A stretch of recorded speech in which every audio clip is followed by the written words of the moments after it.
I made a Pakistani rickshaw magnet out of this paper drawing, fabric, and thread patterns. Secure a fabric piece onto the drawing with pins. Make sure this is double layered. Stitch on patterns with different thread colors, using your sewing machine. Stitch the small parts by hand. This was the final result after stitching.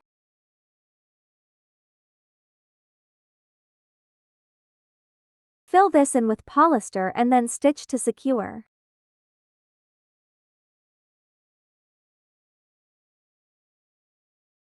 Glue on a bead for the front light.